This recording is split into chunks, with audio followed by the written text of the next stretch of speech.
139వ కీర్తనలో మనం భాగాలుగా చూసుకుంటే 1 నుంచి 6వ వచనం వరకు, 7 నుంచి 12 వరకు, 13 నుంచి 17 వరకు, 3 చూసుకుంటే దేవుని యొక్క 3 అద్భుతమైన ఆయన యొక్క యాట్రిబ్యూట్స్ అంటాం. యాట్రిబ్యూట్స్ అంటే ఆయన యొక్క గుణగణాలు మనం చూడగలం.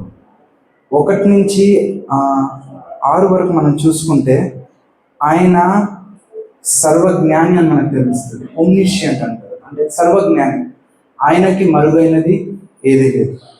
తర్వాత 7 నుంచి 12 వరకు మనం చూసుకుంటే ఓమ్ని ప్రెజెంట్, అంటే సర్వవ్యాప్తి, ఆయన లేని ప్రదేశం అంటూ ఏది లేదు. మనకు ఆయన కనబడకపోవచ్చు, మనం ఆయనను చూడకపోవచ్చు, ఆయన యొక్క సన్నిధిని, ఆయన యొక్క ప్రసన్నతని మనము అనుభవించలేకపోవచ్చు. అయినంత మాత్రాన ఆయన సన్నిధి అక్కడ లేదని చెప్పడానికి ఆస్కారం లేదు. ఎందుకంటే ఆయన అన్నం ఏంటిదంటే, భూమి నా పాదపీఠం, పాదపీఠం మీద పాదం అంతా ఉంటుంది. అంటే ఇక్కడ మనం జ్ఞాపకం చేసుకోవాల్సింది ఏంటంటే, మొదటి 6 వచనాల్లో మనం చూసుకుంటే ఆయన సర్వజ్ఞానాన్ని మనం చూడగలము. 6 నుంచి 12 వచనాల వరకు మనం చూసుకుంటే ఆయన సర్వవ్యాప్తిని మనం చూడగలము. 13 నుంచి 17 వరకు చూసుకుంటే ఆయన యొక్క సర్వశక్తిని మనం చూడగలము. Omniscient, omni presence, omni potent అంటారు.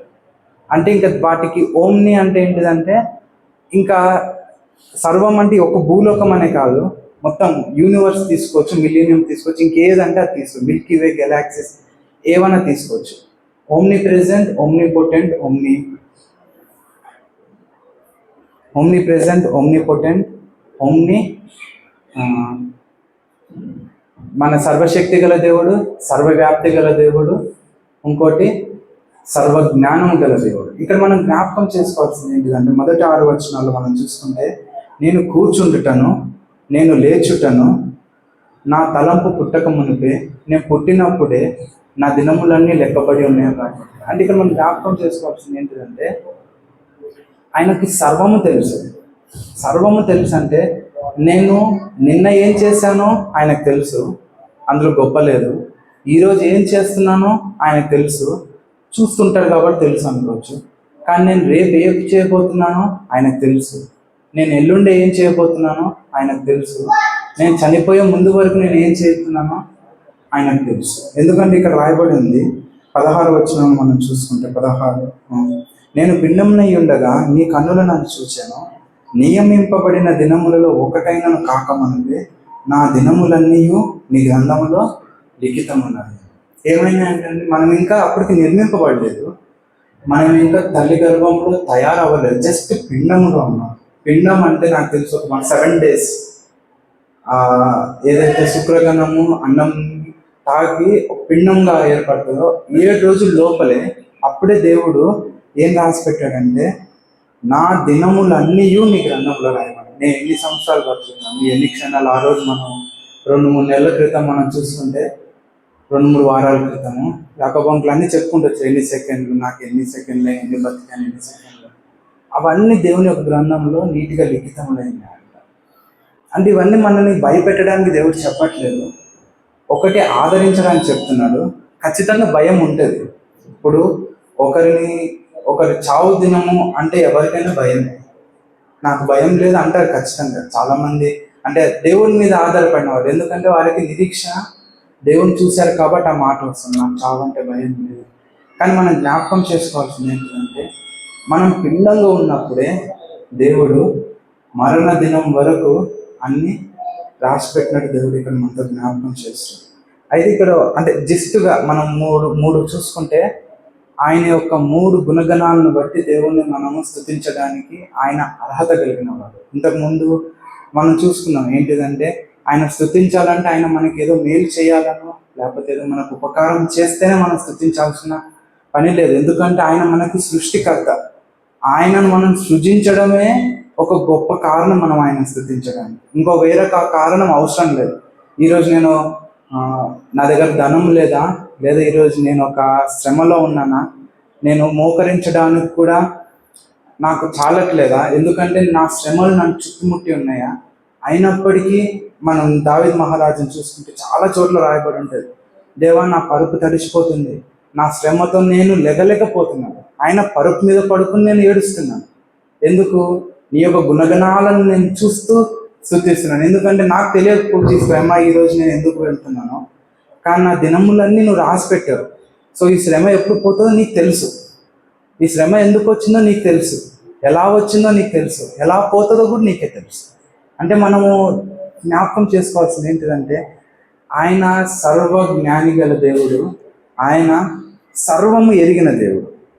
అదొక్కటి మనము జ్ఞాపకంలోకి ఎప్పుడు ఉంచుకోవాలి. అంటే ఆయనకి మరుగైనది ఏది లేదు కాబట్టి మనం చింతపడాల్సిన అవసరం లేదు. అది ముఖ్యంగా ఇక్కడ మనం జ్ఞాపకం చేసుకోవాల్సింది ఏంటిదంటే, యేసుప్రభు వారు అన్నారు, సింపుల్గా అన్నారు. మనం అందరం అనుకుంటే ఏంటంటే, ప్రయాసపడి భారం కూర్చున్న సమస్త జనులారా నా యొద్దకు రండి, నేను మీకు విశ్రాంతి కలుగజేస్తాను, మీ చింత అంతా నా మీద వేయండి. మన వాగ్దానం కూడా ఆయన మిమ్మల్ని గురించి చింతించున్నాడు, లక్ష్యం చేయుచున్నాడు. మనం ఏం చేయాలి? మన చింత అంతా ఆయన మీద వేయాలి. ఎప్పుడు వేయగలం అన్నదే ప్రశ్న. ఎప్పుడు వేయగలం అన్నది మన చింత అంతా ఆయన మీద. ఒక ఉదాహరణకు మనం చెప్పాలనుకుంటే, ఒక వ్యక్తి అక్కడ నుంచున్నాడు, ఒక యాపిల్ ఇచ్చి నా తల మీద పెట్టుకోమన్నారు, గన్ను పట్టుకుని నుంచున్నాడు. నేను ఎప్పుడు నుంచోగలను ఇక్కడ? ఒలింపిక్ గోల్డ్ మెడల్ రా బాబు ఆడంటే అప్పుడు ధైర్యం వస్తుంది నాకు. ఒలింపిక్లో గోల్డ్ మెడల్ అంత దూరం నుంచి చిన్న టార్గెట్ని కొట్టాడు, పర్లేదు యాపిల్ని కొట్టగలను ధైర్యంతో నేను నుంచోగలను. అదే ఎదుటి వ్యక్తి మా కొడుకే ఉన్నాడు అనుకో, చాలా పెద్ద అల్లరోడు, ఆ చేతిలో గన్ ఇచ్చి నుంచున్నంటే ఎవరు నుంచుంటారు? నేను కూడా పారిపోతాను. అంటే మనం జ్ఞాపకం చేసుకోవాలి, ఆయన మీద చింత వేయడం కరెక్టే, కానీ ఎప్పుడు ఎలా వేయగలం అన్నదే మనం ముఖ్యం. అడుగు వేయాలి కదా మనం. ఎప్పుడు వేయగలం అంటే మనం అర్థం చేసుకోవాల్సింది ఏంటిదంటే, ఆయన సర్వజ్ఞాని. అదొక్కటి మనం ఎప్పుడు మర్చిపోకూడదు. నాకెందుకు శ్రమ వచ్చింది, లేదా నాకెందుకు ఇలా అయింది, నేనే ఎందుకు ఇలా ఉన్నాను, అందరు బాగున్నారు, సింపుల్గా అనిపిస్తుంది మనకు. కానీ వాళ్ళు ఏం వెళ్తున్నారో మనకు తెలియదు. సింపుల్గా ఎజ్యూమ్ చేస్తుంది. మనం బాధను బట్టి పక్కనోడు ఆనందంగా ఉన్నాడు అనుకుంటాం. కానీ ఒక విషయం, మనము మన బాధని దేవుడి మీద ఎప్పుడు వేయగలమంటే, ఎప్పుడైతే మనము ఆయన నిజముగా సర్వజ్ఞాని అయిన దేవుడు, రేపు నా జీవితంలో ఏమైపోతుందో ఆయనకు తెలుసు, నాకు తెలియకపోదు అనుకుని మనం ఎప్పుడైతే ఆయన మీద మనము ఆ భారం వేయగలమో, అప్పుడు మాత్రం మన చింతన ఆయన మీద ట్రాన్స్ఫర్ చేసుకోగలం. అంటే దేవుడు ఇక్కడ మనతో మాట్లాడుతున్నది ఏంటంటే, దావీదు మహారాజు రాసిన కీర్తన ద్వారా నేను 3 వచనాలు చదువుతానండి. నేను కూర్చుండుటయు నేను లేచుటయు నీకు తెలియను, నాకు తలంపు పుట్టక మునుపే నీవు నా మనస్సును గ్రహించుచున్నావు, నా నడకను నా పడకను నీవు పరిశీలన చేసి ఉన్నావు, నా చర్యలన్నిటిలో నీవు బాగుగా తెలుసుకొని ఉన్నావు. యెహోవా మాట నా నాలుకకు రాకమునుపే అది నీకు పూర్తిగా తెలిసి ఉన్నది. వెనుకను ముందును నీవు నన్ను ఆవరించి ఉన్నావు, నీ చెయ్యి నా మీద ఉంచి ఉన్నావు. ఇట్టి తెలివి నాకు మించినది, అది అగోచరము, అది నాకు అందదు. ఆయన చెప్పడం ఎంత విచిత్రంగా ఉందంటే, దేవా నేను లెగడం నువ్వు చూస్తున్నావు, నేను నడవడం నువ్వు చూస్తున్నావు, నేను పండుకోవడం నువ్వు చూస్తున్నావు, నేను ఏ ప్రదేశాల్లో వెళ్తున్నా నువ్వు చూస్తున్నావు, నన్ను నువ్వు ఆవరించి ఉన్నావయ్యా, కానీ నాకు అది అర్థం కావట్లేదు, నాకు అది అగోచరము. నేను దాన్ని ఆలోచించినా సరే నేను దాన్ని అర్థం చేసుకోలేకపోతున్నాను. ఇంకేమంటున్నాడంటే ఆ మాట చూస్తే మనము, ఇట్టి తెలివి నాకు మించినది. ఎవరన్నా వచ్చి ఏది నీ దేవుడు నిన్ను ఆవరించి ఉన్నాడా, ఏది నాకు చూపి, నువ్వు నడుచుకుంటూ వెళ్తుంటే దేవుడు నీతో పాటు నడుస్తున్నాడు, నన్ను చూపి అంటే నేను చూపించలేను, ఎందుకంటే నాకు అంత తెలివి లేదు. కానీ ఒకటి నేను అనుభవించగలుగుతున్నది ఏంటిదంటే, నీవు నన్ను చూస్తున్నావు, నేను నడిచేది నువ్వు నన్ను చూస్తున్నావు, నేను పండుకునేది నువ్వు నన్ను చూస్తున్నావు, నేను లేచేది నువ్వు చూస్తున్నావు, నేను ఏం చేస్తున్నానో అది నువ్వు చూస్తున్నావు. అంటే ఇక్కడ మనము దేవుడు చూస్తున్నాడంటే 2 విషయాలు మనం ఇక్కడ జ్ఞాపకం చేసుకోవాలి. ఒకటి, మనకి శ్రమలో వెళ్తున్నాం అనుకోండి, దేవుడు మనం చూస్తున్నాడన్న ధైర్యాన్ని మనకి ఇవ్వాలి ఇక్కడ. రెండోది, మనము నిజంగానే ఆనందంలోనో లేకపోతే దేవుడిచ్చిన సుఖానుభవంలో మనము ఆనందిస్తుంటే అది కూడా దేవుడు చూస్తున్నాడు. అది కూడా మనము మన పరిస్థితులను జాగ్రత్త చేసుకోవాలి. అంటే ఇక్కడ ఏంటిదంటే, దావీదు మహారాజు ఊరికే అంటే నాకు భయమును ఆశ్చర్యమును పుట్టుచున్నది. మన కలుగజేసే విధము చూస్తే భయము ఆశ్చర్యం 2 పుడుతున్నాయి. అదేవిధంగా ఆయన సర్వవ్యాప్తి అయిన దేవుడు మనతో నడుస్తున్నాడు, మనతో ఉంటున్నాడు, మనల్ని ఆవరించి ఉంటున్నాడు. అంటే మనకేం కలగాలంటే భయము కలగాలి, ఆనందం కలగాలి, ఆదరణ కూడా కలగాలి. శ్రమలో ఉంటే ఆయన నాతో ఉన్నాడు కాబట్టి నాకు భయం లేదనుకోవాలి, లేదా నేను ఆనందంలో ఉన్నాను, దేవుడు నాకు సమృద్ధి ఇచ్చాడు, దేవుడు నన్ను ఆశీర్వదించాడు, అయితే ఏం చేస్తున్నాను అది కూడా దేవుడు నన్ను చూస్తున్నాడు. నా అడుగులు చూస్తున్నాడు, ఎటువైపు పరిగెడుతున్నాను చూస్తున్నాడు, నేను ఎటువైపు నడుస్తున్నాను, ఎటువైపు నిలుస్తున్నాను, నేను ఏం చేస్తున్నానో అది కూడా దేవుడు జ్ఞాపకం చేసుకుంటున్నాడు. అదేవిధంగా 6వ వచనంలో మనం 5వ వచనంలో చూసుకుంటే, వెనుకను ముందును నీవు నన్ను ఆవరించి ఉన్నావు. అద్భుతమైన మాట ఇది. ఇది ఇంగ్లీష్లో చదువుతున్నప్పుడు అక్కడ ఏమని రాయబడి ఉంటుందంటే, ఒక మాట క్షమించాలి మర్చిపోయాను, హిబ్రూలో వేరే వర్డ్స్ అండి, కానీ ఒక్కసారి ఇంగ్లీష్లో ఏమని ఉంటుందంటే, 5వ వచనం,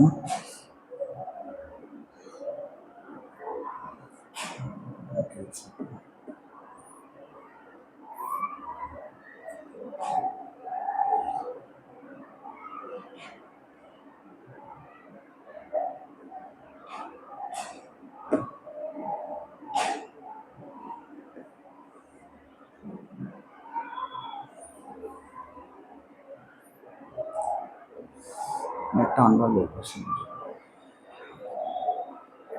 ఓకే, అంటే ఇంగ్లీష్ అవసరం లేదండి, తర్వాత ఇంటికి వెళ్ళిన తర్వాత చూస్తుంది, నాకు కరెక్ట్ క్యాచ్ అవ్వట్లేదు. ఇది 5వ వచనంలో ఆవరించి అని ఉన్నది. ఇంగ్లీష్లో మనం చూసుకుంటే ఎక్కడైతే యోబు 1:11 అక్కడ రాయబడి ఉంటుంది ఏంటిదంటే, నీవు వానికి కంచె వేసి ఉన్నావు అని రాయబడి ఉంటుంది. అంటే నువ్వు కంచె తీస్తే కానీ నేను యోబును తాకలేను అని.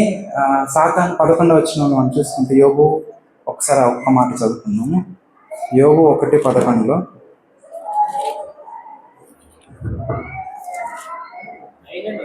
అయినను నీవు ఇప్పుడు చేయి చాపి అతనికి కలిగిన సమస్తమును మొత్తిన ఎడల అతని ముఖము ఎదుటనే దూషించి నేను విడిచిపోవనని యెహోవాతో అనగా, యెహోవా ఇదిగో, ఒక్క నిమిషం అది కాదు, ఆలోచించుతాను. 10వ వచనం నేను చదువుతాను, క్షమించాలి, తప్పు చెప్పాను. 10వ వచనం, నీవు అతనికి అతని ఇంటి వారికి అతనికి కలిగిన సమస్తమునకును చుట్టూ కంచె వేసేది కదా. అంటే ఏం చేశాడంటే ఇక్కడ దేవుడు అతనికి కలిగిన వారికి అందరికీ ఇంటి చుట్టూ ఏం వేశాడంట? కంచె వేశాడు.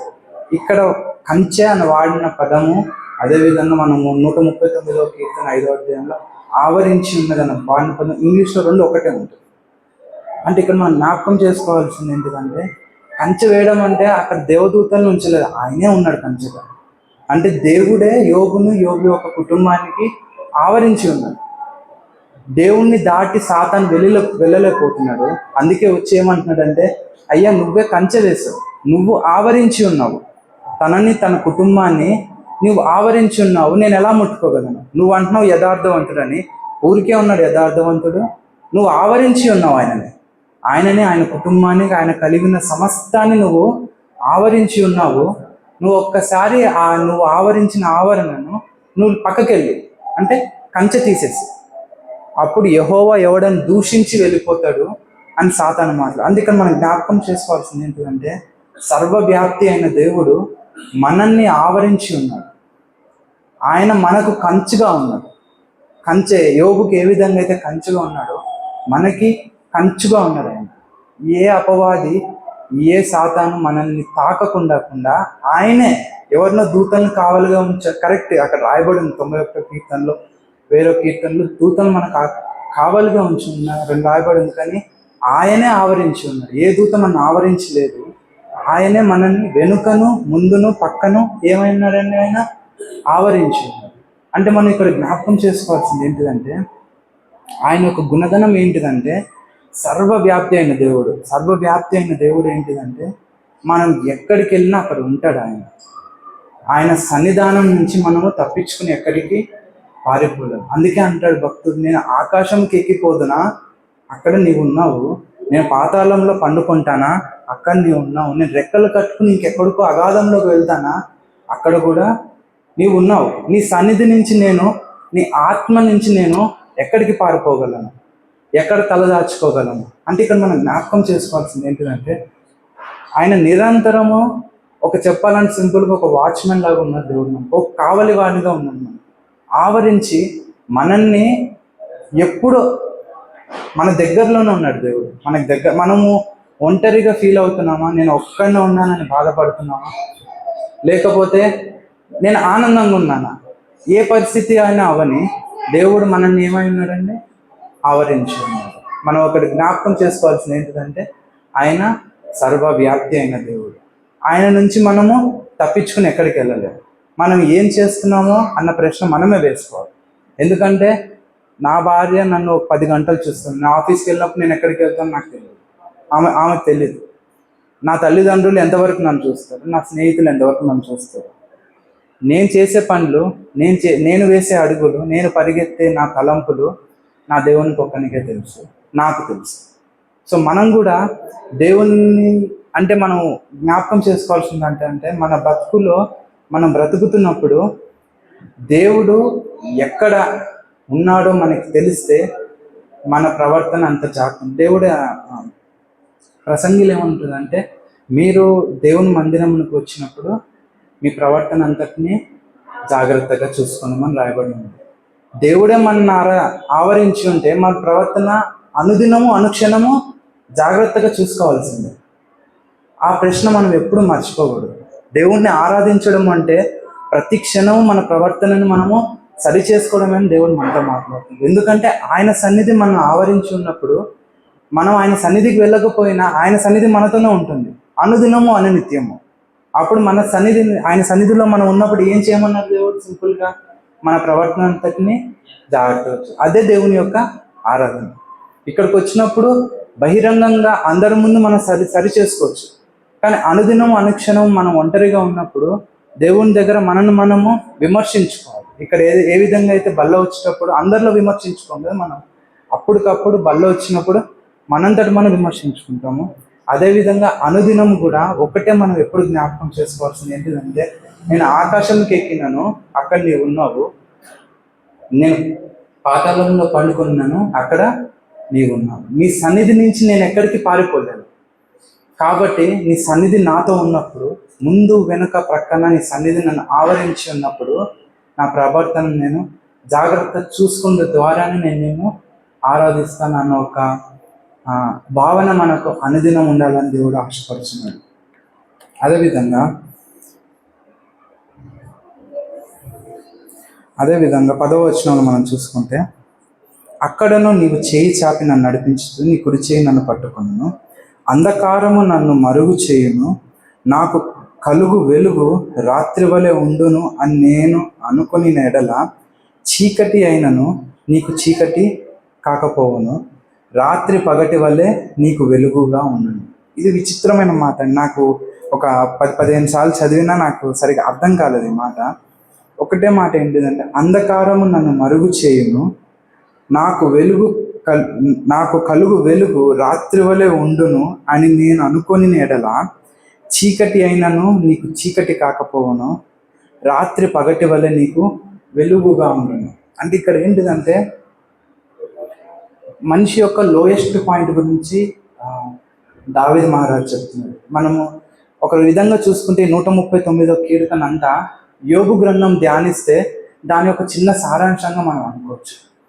దావీదు మహారాజు ఏం వ్యక్తం చేస్తున్నాడంటే, యోబుని మనం ఇంకా క్లియర్గా చూసుకోవచ్చు. యోబు భక్తుని మనం తీసుకుంటే ఆయన ఏమంటాడంటే, దేవా నాకు కలిగిన శ్రమ నేను తట్టుకోలేకపోతున్నాను. కొన్ని వచనాలు ఉంటాయండి యోబులో, నేను చదువుతాను, అవి కొన్ని బుక్ మార్క్ చేసుకున్నాను. యోబు 6:3లో ఈ మాట ఉంటుందండి, అలాగున చేసినలా నా విపత్తు సముద్రముల ఇసుక కన్నా బరువుగా కనబడును, అందువలన నేను నిరర్ధకమైన మాటలు పలికితిని. యోబు 6:3 మళ్ళా చదువుతానండి.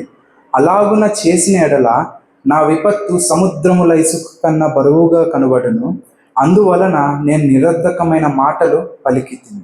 యోబు 6:29 అన్యాయము లేకుండా నా సంగతి మరలా విచారించుడి, నేను నిర్దోషిగా కనబడుతుంది. యోబు 7:14 నీవు స్వప్నముల వలన నన్ను బెదిరించదవు, దర్శనముల వలన నన్ను భయపెట్టదు. 7:18 ప్రతి పగలు నీవతని దర్శింపనేలా, ప్రతి క్షణము నీవతని శోధింపనేలా. 7:21 నీవేళ నా అతిక్రమమును సంహరింపవు, నా దోషము నేల క్షమింపవు. నేను ఎప్పుడు మంటిలో పడుకోలేదను, నీవు నన్ను జాగ్రత్తగా వెతికెదవు కానీ నేను లేకపోవను. ఇక్కడ మనం జ్ఞాపకం చేసుకుంటే యోబు ఒక లోయెస్ట్ పాయింట్ మనం చూసుకోవచ్చు. ఆయన ఏమంటున్నాడంటే, కరెక్టే, నేను నిరర్ధకమైన మాటలు కొన్ని పలికాను. మొదట ఎప్పుడైతే వాళ్ళ పిల్లలు చనిపోయారు, మనం చూసుకుంటే యోబు మొదటి అధ్యాయం మొత్తం చూసుకుంటే అది విచిత్రంగా ఉంటుంది. అది ఒక సినిమాటిక్గా ఉంటుంది. అంటే అది కల్పన కథలాగా ఉంటుంది. అది నిజంగా జరిగిన దానిలాగా అనిపించదు మనం. ఎందుకంటే యోబు నుంచుని ఉంటాడు. ఓ రకంగా చెప్పుకోవాలంటే మనకు అప్పట్లో పెద్ద పెద్ద ఇల్లులు ఉండేవి. సో ఇంటి మధ్యలో ఉన్నాడు అనుకుందాం. ఒక ద్వారం నుంచి పరిగెత్తుకుంటూ ఒక సేవకుడు వస్తాడు. పరిగెత్తుకుంటూ వచ్చేసి, అయ్యా అయ్యా అయ్యా, ఒంటెలన్నీ కల్దీలు తీసుకెళ్ళిపోయారు, అందరినీ సంహరించేశారు, నేను ఒక్కడనే బతికాను అని ఆయన చెప్పడం ఆపే లోపే పరిగెత్తుకుంటూ నుంచి ఇంకో చోటు నుంచి గొర్రెలన్నీ పెద్ద లైట్నింగ్ వచ్చింది, గొర్రెలన్నీ చనిపోయినాయి, గొర్రెలతో పాటు సేవకులందరూ చనిపోయారు, నేను ఒక్కడనే బతికున్నాను. మళ్ళీ అటువైపు నుంచి పరిగెత్తుకుంటూ వచ్చి, అయ్యా పెద్ద సుడిగాలు వచ్చింది, నీ కుమారుడు నీ కుమార్తెలు అందరూ భోజనం చేసుకుంటూ పెద్ద ఆయన ఇంట్లో ఉన్నారు, అందరు చనిపోయారు, నేను ఒక్కడనే బతుకున్నాను. ఎలా ఉంటుందని వినడానికి. ఇవన్నీ ఏదో ఒక 10 రోజుల తర్వాత, నెల రోజుల తర్వాత, 15 రోజుల తర్వాత జరిగినట్టు లేదు. అక్కడ వెంటనే అక్కడ నుంచున్నాడు, ఒక సేవకుడు వచ్చి చెప్పాడు, అది జీర్ణించుకునే లోపు ఇంకో సేవకుడు పరిగెత్తుకుంటూ వచ్చి చెప్పాడు, అది జీర్ణించుకునే లోపు ఇంకో సేవకుడు వచ్చి పరిగెత్తుకుంటూ చెప్పాడు. మనోడికి అర్థం కావట్లేదు, అయోమయమైన స్థితి. బట్టలు చించుకుని ఒకటే మాట, యెహోవా ఇచ్చాను, యెహోవా తీసుకునేను, యెహోవా నామమునకే మహిమ కలుగును. అంటే ఆయన చెప్పడంలో ఏమని చెప్తున్నాడంటే, దేవుడు నన్ను ఆశీర్వదించినప్పుడు మాత్రమే నేను దేవుని స్తుతిస్తానా? కాదు. దేవుడు ఆశీర్వదించకపోయినా నేను స్తుతిస్తాను. ఎందుకంటే బేస్ పాయింట్ ఏంటిదంటే, ఇచ్చింది ఆయనే, తీసుకుంది ఆయనే. ఇచ్చినవాడు తీసుకున్నవాడు మరలా ఇవ్వలేరా అన్న ప్రశ్న. కాకపోతే సమయం వెళ్ళే కొద్దీ దేవుని దగ్గర నుంచి సమాధానం రావట్లేదు. అందుకే 6వ అధ్యాయం 7వ అధ్యాయం చాలా క్రూషియల్. అవి ఎవరైతే వాళ్ళ ఫ్రెండ్స్ ఎలిఫజ్, జోఫరు, ఇంకొక అతను వచ్చి ఆయనతో మాట్లాడుతున్నప్పుడు ఆయనకి దుఃఖం ఆగట్లేదు, బయటకు వచ్చేస్తుంది. అందుకే ఏమంటాను, అలాగున్న చేసినలా నా విపత్తు సముద్రంలో ఇసుక కన్నా బరువుగా కనబడు. నా బాధ ఎంతో మీకు అర్థం కావట్లేదు, తీసుకెళ్ళి ఒక తక్కడిలో వేయండి, అలా చేస్తే మీకు తెలుస్తుంది. ఎందుకంటే సముద్రములు ఇసుక కంటే బరువుగా కనబడుతుంది నా బాధ మీకు. అందువలన నేను నిరర్ధకమైన మాటలు పలికితిని. ఆ నిరర్ధకమైన మాటలు ఏంటిది? నా జన్మదినము లేకపోతే బాగుండు. అంటే 139వ కీర్తన, దేవుడు కలుగ చేసిన దినము గురించి ఆయన కొంచెం కాంట్రాడిక్ట్గా మాట్లాడడం అనమాట. అంటే ఏమని మాట్లాడతానంటే, నా తల్లి గర్భంలో నేను చనిపోతే బాగుండు, ఆ దినము లేకపోతే బాగుండు, ఒక కుమారుడు పుట్టెనని ఎవరు చెప్పకుంటే బాగుండు అని ఆయన క్షపించుకోవడం. సో ఎప్పుడైతే ఎలిఫజ్ వాళ్ళందరూ ప్రశ్నించారో అప్పుడు అంటాడు అనమాట, అందువలన నేను నిరర్ధకమైన మాటలు పలికింది. ఎందుకు పలికానంటే నా హృదయము చాలా భారంగా ఉంది. ఎందుకు ఆ భారంగా ఉందంటే, దేవుణ్ణి అడుగుతున్నాడు 7:21, నీవేళ నా అతిక్రమములను పరిహరింపవు. అంటే ఏంటిదంటే, నేను పాపిని అంటే చాలామంది ఏమంటారంటే యోబు నీతిమంతుడు అంటారు. కరెక్టే. ఎలా నీతిమంతుడు అయ్యారు? దేవుణ్ణి నమ్మాడు కాబట్టి నీతిమంతుడు అయ్యాడు. తర్వాత తన కుమారులు ఎక్కడైనా పాపం చేస్తున్నారేమో అని చెప్పి అనుదినము దహన బలులు ఇస్తూ ఉండెను అని అక్కడ రాయబడి ఉంటుంది. మరి ముఖ్యంగా దేవుడే చెప్పాడు, నీవు యోబు సంగతి చూచితివా, అదిగో అతడు నీతిపరుడు అని దేవుడేం పలికిన మాట. అంటే ఇక్కడ ఏమని మాట్లాడుతున్నాడంటే, ఆయన పాపం లేని వాడు కాడు. ఆయన ఆవేదన అంతా ఒకటి ఏంటిదంటే, నీవేళ 7:21 అంటాడు, నీవేళ నా అతిక్రమమును పరిహరింపవు, నా దోషము నేల క్షమింపవు, నేను ఎప్పుడు మంటిలో పండుకొనేదను, నీవు నన్ను జాగ్రత్తగా వెతికెదవు కానీ నేను లేకపో. అంటే ఏమంటున్నాడంటే, ఇంకా నా అతిక్రమము నువ్వు పరిహరింపవా, నా దోషం పరిహరింపవా, నేను చచ్చిపోయి మంటిలో కలిసిపోయిన తర్వాత అప్పుడు పరిహరిద్దాం అనుకుంటున్నావా, అప్పుడు ఎతికినా నేను కనిపించను అని చెప్పి దేవుని దగ్గర ఆయన వేదన చూస్తాం. ఎందుకు ఆ వేదన అంటే, దేవుడు సాతానికి అప్పగించిన తర్వాత ఆయనకు వచ్చిన శ్రమ నాకు ఇది చదువుతున్నప్పుడు చాలా విచిత్రం అనిపించింది. 7:14 చూస్తే, నీవు స్వప్నముల వలన నన్ను బెదిరించదవు, దర్శనముల వలన నన్ను భయపెట్టదు. అసలు యోబు పరిస్థితి ఏంటిదంటే, జనరల్గా మనము ఎవరికన్నా మనకి చిన్న శ్రమ వచ్చిందంటే మనం ఏమనుకుంటామంటే, అమ్మో యోబు లాంటి శ్రమలు వచ్చేసేమని సింపుల్గా అందరు అనేసే మాటలు అవి. కానీ ఆయన పరిస్థితి ఒకసారి ఒక 2 నిమిషాలు ఆయన పరిస్థితి ధ్యానం చేద్దామో తర్వాత మనకు అర్థమవుతుంది ఆయనతో పోల్చుకోవడానికి అసలు మనం అర్హులమా కాదా అని. ఆయన ఊజు దేశంలో గొప్ప ధనవంతుడు, చాలా గొప్ప ధనవంతుడు. ఎలిఫెజ్తో మాట్లాడేటప్పుడు 7వ అధ్యాయం 8వ అధ్యాయంలో ఇంటికి వెళ్ళిన తర్వాత చదవండి మీరు. అక్కడ ఏమని రాయబడి ఉంటుందంటే, నీవు అనేక మందిని ఓదార్చితివి, నీకు శ్రమ వచ్చేసరికి ఇలా అవ్వటము సరికాదు అని మాట్లాడతారు ఆయన. అంటే అనేక మందిని ఓదార్చితివి అంటే ఉన్నతమైన స్థితిలో ఉన్న వ్యక్తి ఆ సమాజంలో ఎవరికైనా ఇబ్బంది ఉంటే, ఎవరికైనా ఏదన్నా బాధ ఉంటే వెళ్ళి ధన సహాయం చేసి ఉండొచ్చు, లేదా వెళ్ళి ఇంకా అనేక రకమైన సహాయాలు చేసి ఉండొచ్చు ఆయన. ఎందుకంటే అక్కడ ఎలిఫెజ్ చెప్తున్నాడు ఆయన గురించి, నీవు చాలా మందిని ఓదార్చావు, చాలా మందికి సహాయం చేశావు, నీ వరకు శ్రమ వచ్చేసరికి నువ్వు దాన్ని జీర్ణించుకోలేకపోతున్నావు అని ప్రశ్నిస్తావు. అంటే ఒక ఉన్నతమైన వ్యక్తి, సమాజంలో ఉన్నతమైన వ్యక్తి ఒక్కసారి అందరికి వినిపించింది ఏమని, తనకున్న ఆస్తి పోయింది, తనకున్న కుమారులకు పోయారు. ఆస్తి కంటే కుమారులు అంటే ఇంకా ఎక్కువ ఆస్తి అప్పట్లో. అందరూ పోయారు, ఒక్కడు మిగిలాడు, తనతో పాటు తన భార్య మిగిలింది. అన్నిటికంటే దారుణము కుష్ఠరోగం వచ్చింది. కుష్ఠరోగం వచ్చిన వాళ్ళని సిటీలో ఎవరిని ఉంచరు, సిటీ బయట పంపిస్తారు. ఎందుకంటే అది అంటువ్యాధి. అంటే కుష్ఠం అని రాయబడలేదు అక్కడ, శరీరం అంతా పొక్కులు వచ్చినాయి. సో శరీరానికి సంబంధించిన ఏదైనా జబ్బు వచ్చిందంటే మన కోవిడ్ లాగా ఎట్లయితే క్వారంటైన్ చేస్తారో అక్కడ అప్పట్లో ఉన్న పద్ధతుల్లో ఊరు బయట పంపించేస్తారు అంతే. ఊరు లోపల రావడానికి వీల్లేదు, ఎందుకంటే పక్కన వాళ్ళకి అంటుకుంటే మొత్తం వ్యాప్తి చెందుతుందండి. ఆయన మీద ఏదో ద్వేషం అని కాదు. అంటే ఒక ఉన్నత స్థితిలో ఆ దేశంలోనే ధనవంతుడు, అందరినీ సహాయం చేసిన వ్యక్తి ఊరు అవతల ఒక పెంట కుప్ప దగ్గర ఒక చిల్ల పెంకు తీసుకుని కూర్చుని గోకుంటున్నాడు. అంటే ఆ పరిస్థితి మనము ఆలోచించడానికి కూడా మన ఒళ్ళు గగురు పుడుతుంది. సింపుల్గా మనము ఆయనతో పోల్చేసుకుంటాం. చిన్న శ్రమ వస్తే మనం జ్ఞాపకం చేసుకోవాల్సింది, ఆ పరిస్థితులు ఉన్న వ్యక్తి దేవుడి మీద భారం వేసి అలసట చెంది కొంచెం సేపు పడుకుంటున్నాడంట. పడుకున్నప్పుడు నీవు స్వప్నములో 7:14, నీవు స్వప్నముల వలన నన్ను బెదిరించదవు, దర్శనముల వలన నన్ను భయపెట్టదు. ఒంటి నిండా సుఖం లేదు. ఊర్లోంచి ఎవరైనా వస్తే ఆయన స్థితి గుర్తొస్తుంటుంది ఎప్పుడు, అరే నేను వాళ్ళకి అలా చేసాను ఇలా చేసాను ఇప్పుడు ఏంటి అని. అవన్నీ దిగమింగుకొని కొంచెం ధైర్యం తెచ్చుకుని కన్ను మూసుకుని పడుకుందామంటే ఏమవుతుందంటే స్వప్నముల్లో బెదిరింపు, దర్శనముల్లో భయపెట్టడు. అంటే కంటి నిండా నిద్ర లేదు. ఇది యోబు గారి పరిస్థితి. అంటే మనం జ్ఞాపకం చేసుకోవాల్సింది ఏంటిదంటే సర్వవ్యాప్తి అయిన దేవుడు ఇక్కడ లేడు. ఎందుకంటే సాతానుతో దేవుడు చేసిన ఛాలెంజ్లో కంచె తీశాడు. అంటే ఏదైతే దేవుడు ఆవరించి ఉన్నాడో ఇక్కడ ఆవరించి, అంటే నేను దేవుడు మనతో మాట్లాడేది ఏంటిదంటే దేవుడి ఆవరణ మన దగ్గర లేకపోతే మన పరిస్థితి ఏంటిది అన్న ఒక చిన్న ఉదాహరణ మనం చూడగలుగుతున్నాం ఇక్కడ యోబులో. అక్కడ యోబుని దేవుడు మనందరికీ మాదిరిగా ఉంచడానికి ఉంచాడు. ఒక నీతిమంతుడని దేవుడే నోటి ద్వారా పలికి ఆయన మాత్రమే శ్రమ ఓర్చగలడని తెలిసి ఆయనని ఎన్నుకున్న దేవుడు.